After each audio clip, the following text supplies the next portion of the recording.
Pre students, आप सभी के लिए वीवी एजुकेशनल सर्विसेज भोपाल लेकर आया। आपके लिए भोपाल का सबसे best MBA courses best faculty के साथ, वह भी निशुल्क एमपी स्कॉलरशिप बेस से आपके पास मौका है। एक बेस्ट एमबीए होल्डर बनने का तो जल्द ही नीचे दिया गया नंबर से संपर्क करें और वीवी एजुकेशनल सर्विसेज भोपाल से एमबीए करिए। 7581928883।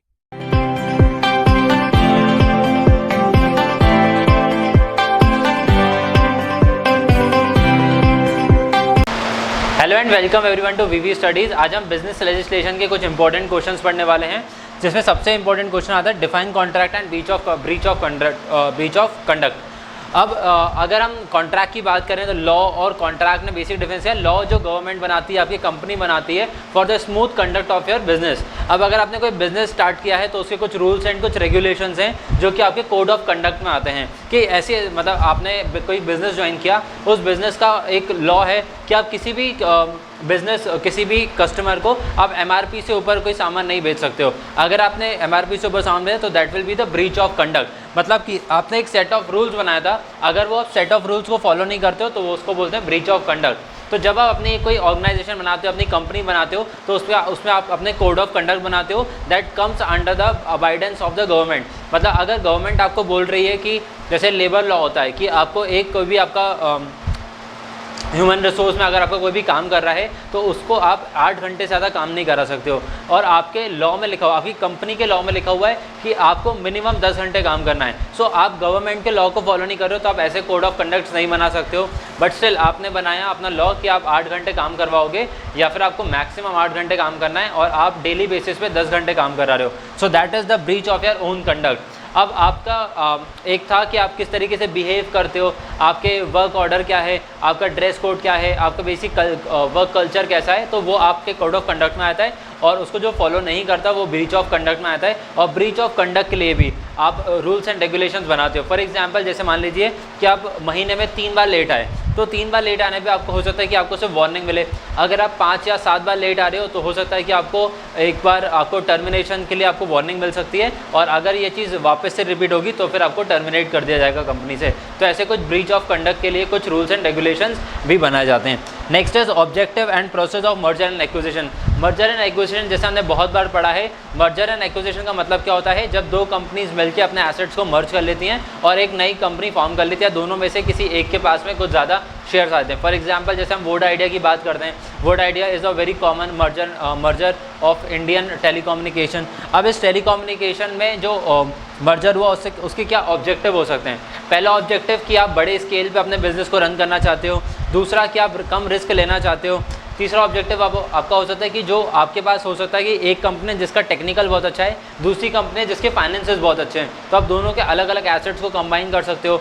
आप गवर्नमेंट के रूल्स एंड रेगुलेशंस को फॉलो करना चाहते हो, आप एक नई कंट्री में जा रहे हो अपना बिजनेस को स्टार्ट करने के लिए, बट आप उस बिजनेस को अच्छे तरीके से समझते नहीं हो कि उस कंट्री में कैसा चल रहा है, तो आप उस कंट्री के किसी टाइकून के साथ आप मर्जर कर सकते हो। जैसे कि जियो और बीपी का मर्जर हुआ है। जैसे इंडिया में पहले रिलायंस पेट्रोलियम थे, अब रिलायंस का नाम चेंज करके उन्होंने जियो कर दिया है और उनका मर्जर हो गया है बीपी के साथ, दैट इज़ ब्रिटिश पेट्रोलियम। तो अब इन दोनों ने मिलकर बिजनेस स्टार्ट किया है और अब ये बड़े स्केल पे बिजनेस कर सकते हैं। Next is what is patent and copyright act of 1957। Patent वो होता है, जैसे मान लीजिए आपने कोई नई दवाई मेडिसिन डिस्कवर करी है, उस मेडिसिन पे अब ऑब्वियसली आप एक मेडिसिन बनाने के लिए आप 10-15 साल का काम करते हो, आप उसके ऊपर रिसर्च एंड डेवलपमेंट करते हो, आप उसके ऊपर बहुत सारे क्लिनिकल ट्रायल करते हो, प्री क्लिनिकल ट्रायल करते हो, उसमें बहुत सारा टाइम लगता है और बहुत सारा पैसा लगता है। तो आपको उस आपकी मनी बैक हो पाए, आपकी एनर्जी जो आपने लगाई है, जो आपने इंटेलेक्ट लगाया है, उसके लिए आपको कुछ रिवॉर्ड दिया जाए, इसलिए आप करते हो पेटेंट ग्रांट, कि आप जो आपने टेक्नोलॉजी डिस्कवर करी है वो कोई उसको और कॉपी नहीं कर सकता। इसी तरीके से इंटेलेक्चुअल प्रॉपर्टी राइट्स भी होते हैं। उसमें क्या होता है, जैसे आपने कोई नई टेक्नोलॉजी डिस्कवर करी है, मान लीजिए आपने एक नया कैमरा डिस्कवर किया है जिसकी बहुत अच्छी जूमिंग कैपेसिटी है, जिसका मेगापिक्सल बहुत ज़्यादा है, जिसकी क्लैरिटी बहुत ज़्यादा है, जो कि बहुत ही ज़्यादा कंप्राइज्ड है, या इस तरीके कोई नया आपने फीचर डिस्कवर किया, तो उसके अगेंस्ट में आप पेटेंट ले सकते हो। और फिर पेटेंट बेसिकली एक आपका पास सर्टिफिकेट हो गया है कि इसको आप कोई कॉपी नहीं कर सकता है, ये सेम कोई नहीं बना सकता। बट ये एक टाइम पीरियड के लिए दिया जाता है। जैसे कि आपने कोई दवाई यूज़ करी जिसके लिए आपको 10 साल के लिए पेटेंट ग्रांटेड है, 10 साल बाद आप उसकी जेनरिक बनाने के लिए आप लोगों को उसके पेटेंट्स को लिए आप उसको रॉयल्टी प्रोग्राम में ले सकते हो और अपने पेटेंट उनको बांट सकते हो। फॉर एग्जांपल जैसे एस्ट्राजेनेका है, उसने कोई एक पेटेंट बनाया, अब 10 साल बाद 10 साल तक उसने पेटेंट को एंजॉय किया, उसने अच्छा खासा प्रॉफिट मार्जिन बुक किया, बट उसके बाद ताकि वो चीज़ मार्जिनलाइज लोग जो हैं, जो आप बड़े स्केल पे बिजनेस करना चाहते हो, आप सस्ते में वो चीज़ बेचना चाहते हो, तो उसके लिए आप जेनरिक में बांट दोगे उस चीज़ को और दूसरी कंपनीज उसको फिर सस्ते में बना के बेच सकती हैं। अब इसी में आता है कॉपीराइट एक्ट ऑफ 1957। अगर जो आपने पेटेंट फाइल किया है, अगर किसी ने बिना आपकी परमिशन के उस पेटेंट को, उस प्रोडक्ट को वापस से बना के बेचने की कॉपी करके बेचने की कोशिश करी, तो उसके अगेंस्ट पे लग जाएगा कॉपीराइट एक्ट ऑफ 1957, जिसके अगेंस्ट उसको पार्शियल जेल भी हो सकती है, उसको आपको कंपनसेशंस भी पे करना पड़ेंगे और लॉन्ग टर्म के लिए उसका लाइसेंस भी रिड्रेसल हो सकता है। Next is explain environment pollution. और बेसिक आपका पॉल्यूशन क्या होता है, एनवायरनमेंट पॉल्यूशन, आपका वाटर पॉल्यूशन, एयर पॉल्यूशन, ऐसे पॉल्यूटेंट्स क्या क्या होते हैं। फॉर एग्जांपल जैसे हम बेसिक बात करें कि कार्बन डाइऑक्साइड एमिशन हो रहा है, तो कार्बन डाइऑक्साइड एमिशन से आपकी ग्लोबल वार्मिंग की प्रॉब्लम होती है, आपकी जो मीथेन गैस एमिट होती है उससे भी ग्लोबल वार्मिंग की प्रॉब्लम होती है। तो इस पॉल्यूशन को किस तरीके से कम किया जा सकता है, ग्लोबल वार्मिंग की क्या प्रॉब्लम है, ग्रीन हाउस गैसेस क्या होती हैं, ये बेसिक आप टर्म्स इसमें पढ़ के जा सकते हैं और इसको एक्सप्लेन कर सकते हैं। इसके अंडर जो आपको मेन लिखना है that is policies and law. आप कोई भी अगर बिजनेस रन करते हैं, मान लीजिए आपकी एक मैन्युफैक्चरिंग यूनिट है, अब उस मैन्युफैक्चरिंग यूनिट में आप कार्बन डाइऑक्साइड एमिट करोगे, आप मीथेन एमिट करोगे, आप सल्फर एमिट करोगे, आप नाइट्रोजन गैसेज एमिट करोगे। बेसिकली आपके कंपनी से जो एयर निकल रही है वो एयर को पॉल्यूट कर रही है।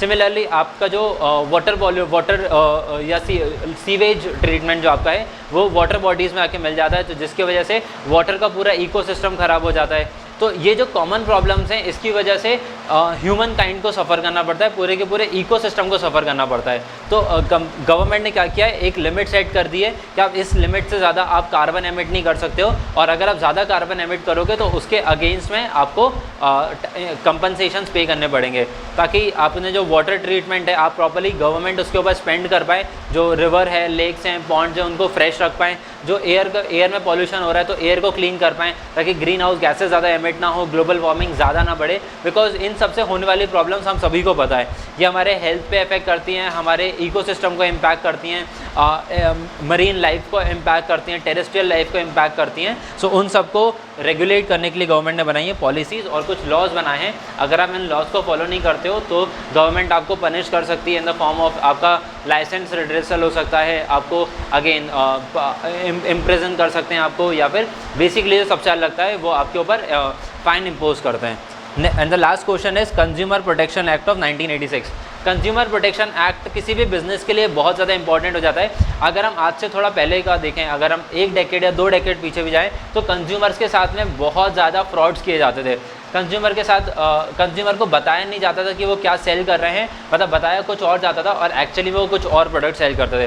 फॉर एग्जांपल जैसे हम फेयरनेस प्रोडक्ट की बात करें कि बहुत सारी इंडियन कंपनीज हैं जो कि आपको फेयरनेस क्रीम सेल करने की कोशिश करती हैं और बोलती हैं कि इससे आप फेयर हो जाओगे, बट उसके पीछे उनके पास कोई भी क्लिनिकल प्रूवन फैक्ट्स नहीं है जो कि ये प्रूव करे कि अगर आप उसको यूज़ करोगे कितने टाइम तक यूज़ करोगे जिससे कि आप गोरे लगने लगोगे या फेयर लगने लगोगे। तो इसके अगेंस्ट में कंज्यूमर प्रोटेक्शन एक्ट लगता है। और अभी आपने रिसेंट में देखा भी होगा कि जो उसकी ऐड थी, फेयर एंड लवली की ऐड थी, वो अब चेंज हो गई है ग्लो एंड लवली, ताकि वो अब अपने आप को मार्केट ना कर पाएँ जिसके लिए उनके पास क्लिनिकल फैक्ट्स नहीं हैं।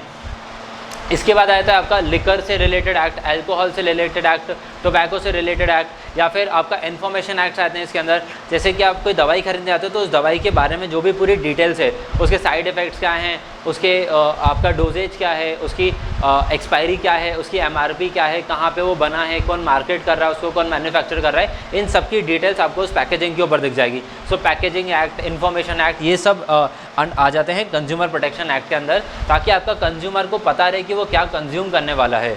So these are the 5 important questions on business legislation. I hope you have understood the topic. Thank you for watching the video.